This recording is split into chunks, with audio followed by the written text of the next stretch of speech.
श्री स्वामी समर्थ. स्वामी महाराजांच्या कृपेने तुमच्या सर्व इच्छा मनोकामना पूर्ण हो.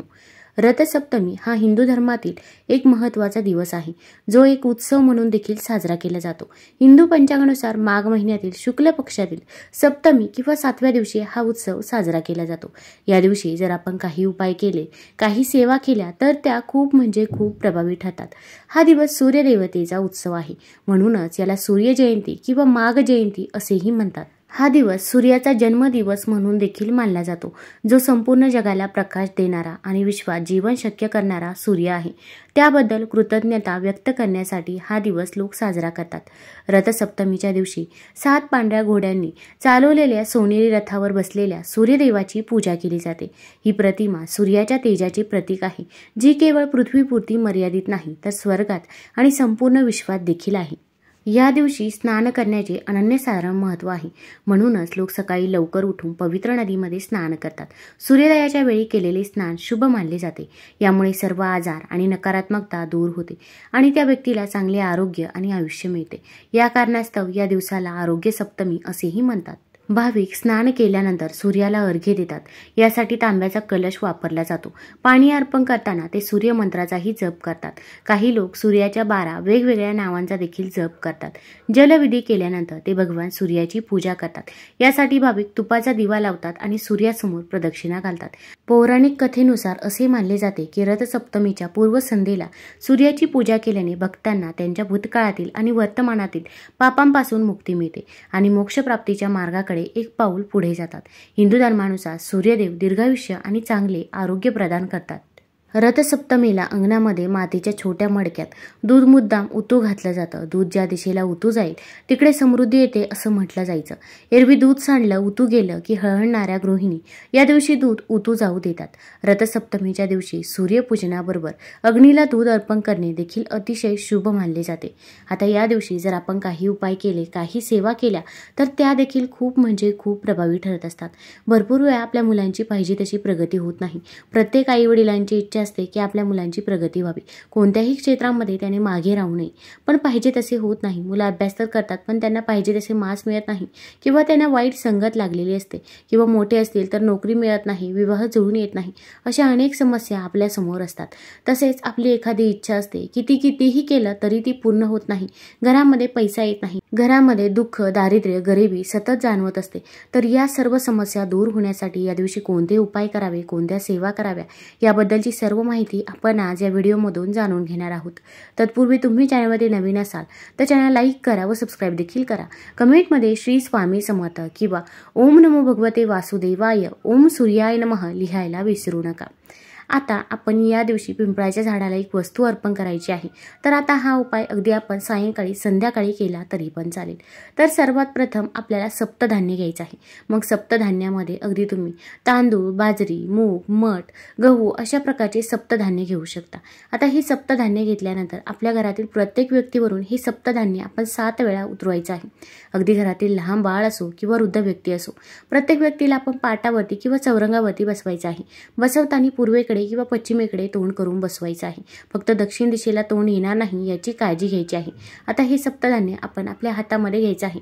त्या व्यक्तीवरून उतरत असताना म्हणायचं आहे, माझ्या मुलाला जी काही येडापिडा मागे लागलेली असेल, नजरबाधा झालेली असेल, घरातल्यांची बाहेरच्यांची झाडाझुडपाची पालापाचोळ्याची याच्या मागे जे काही दुःख, दारिद्र्य, गरिबी असेल तर ती पूर्णतः दूर होऊ दे, आजारपण संपू दे असे आपण म्हणायचं आहे. आता हे सप्तधान्य आपण घरातील प्रत्येक व्यक्तीवरून उतरायचं आहे. प्रत्येक व्यक्तीवरून उतरवल्यानंतर आता हे सप्तधान्य घेऊन आपल्याला आपल्या घराच्या बाहेर जायचं आहे. मुख्य दरवाजावरून देखील आपण हे सप्तधान्य 7 वेळा उतरवायचं आहे. मुख्य दरवाजावरून उतरत असताना म्हणायचं आहे, माझ्या घराला जी काही येडापिडा मागे लागलेली असेल, नजरबाधा झालेली असेल तर ती पूर्णतः दूर होऊ दे असे आपण म्हणायचं आहे. आता हे सप्तधान्य आपण पिंपळाच्या झाडाजवळ घेऊन जायचं आहे. खरं तर घरातील प्रत्येक व्यक्तीला नजरबाधा ही होत असते. अगदी घरातील लहान बाळ असो किंवा वृद्ध व्यक्ती असो, आपली देखील नजरबाधा होत असते किंवा आपल्या इथे कोणी ना कोणी येत असतं, शेजारची व्यक्ती असो किंवा नातेवाईक असो. प्रत्येकालाच आपल्याबद्दल, आपल्या मुलांबद्दल चांगलेच वाटते असे नाही. त्यांच्यामध्ये असणारी नकारात्मकता देखील आपल्या घरामध्ये कुठेतरी प्रभाव करत असते आणि त्यामुळे आपल्या घराची, मुलांची, पतीची प्रगती कुठेतरी खुंटत असते. तर ही जी काही नजरबाधा जर दूर झाली तर आपल्या घराची प्रगती ही नक्कीच होईल. आता सप्तधान्य आपण पिंपळाच्या झाडाजवळ घेऊन जायचं आहे. पण पिंपळाच्या झाडाला आपल्याला काही वस्तू देखील अर्पण करायची आहे. तर त्यासाठी आपल्याला एक चौमुखी दिवा बनवून घ्यायचा आहे. आता कणकेचा चौमुखी दिवा बनवून घेऊ शकता. कणिक मळत असताना आपल्याला त्यामध्ये मीठ टाकायचं नाही तर चिमूटभर हळद टाकायची आहे. कणकेचा चौमुखी दिवा बनवणे शक्य नसेल तर अशा वेळेस मातीची पंती देखील चौमुखी पद्धतीने प्रज्वलित केली तरी पण चालेल. आता या दिव्यामध्ये आपल्याला मोहरीचं तेल टाकायचं आहे, थोडेसे काळे तीळ टाकायचे आहे. तसेच आपण एक तांब्या भरून पाणी घ्यायचं आहे. आता या पाण्यामध्ये थोडंसं कच्चं दूध टाकायचं आहे, थोडीशी हळद टाकायची आहे आणि 2 थेंब गंगाजल देखील आपण या पाण्यामध्ये टाकायचं आहे. तसेच आपण थोडीशी साखर आणि काळे तीळ आपल्यासोबत घ्यायचं आहे. आता हे सर्व घेऊन आपण पिंपळाच्या झाडाजवळ जायचं आहे. आता जिथे पण जवळपास पिंपळाचं झाड असेल, मग अगदी मंदिराच्या बाहेर देखील आपल्याला पिंपळाचं झाड बघायला मिळतं किंवा अगदी रस्त्याच्या कडेला कुठेही पिंपळाचं झाड असेल तर तिथे गेला तुम्ही तरी पण चालेल. पिंपळाच्या झाडात स्वतः भगवान श्रीकृष्ण वास करतात असे श्रीमद भगवद्गीतेत त्यांनी स्वतः सांगितले आहे.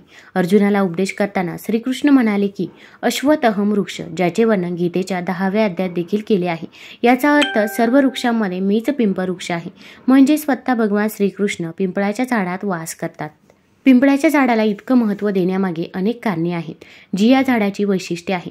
पिंपळाच्या झाडाखाली गवत उगवत नाही, याचा अर्थ नवीन जीवन तयार होण्यास प्रतिबंध होतो आणि त्याचवेळी या झाडावर फळे उगवत नाही. त्यामुळे इतर झाडांच्या प्रमाणात पिंपळाचे झाड शेकडो वर्ष जगते. पृथ्वीवर अनंत काळ राहिल्यामुळेही भगवान श्रीकृष्णांनी त्याला आपले स्वरूप म्हटले होते. स्कंदपुराण या धार्मिक ग्रंथातही या झाडाचा उल्लेख आढळतो, ज्यामध्ये या वृक्षाला भगवान विष्णूंचे संपूर्ण रूप मानले गेले आहे. पिंपळाच्या झाडाच्या मुळाशी भगवान विष्णू वास करतात. श्रीकृष्ण त्याच्या खोडात आणि नारायण स्वतः फांद्यांवर वास करतात. तसेच जिथे भगवान विष्णू असतात तिथे माता लक्ष्मी देखील वास करत असते. आता आपण पिंपळाच्या झाडाजवळ गेल्यानंतर पहिल्यांदा आपण जो चौमुखी दिवा घेतला होता तो चौमुखी दिवा तिथे प्रज्वलित करायचा आहे. मग एखादं पिंपळाचं पान खाली ठेवायचं आहे किंवा गुलाबाच्या पाकळ्या देखील ठेवू शकता. त्यावरती अखंड तांदूळ अर्पण करावे आणि त्यावरती हा दिवा ठेवायचा आहे.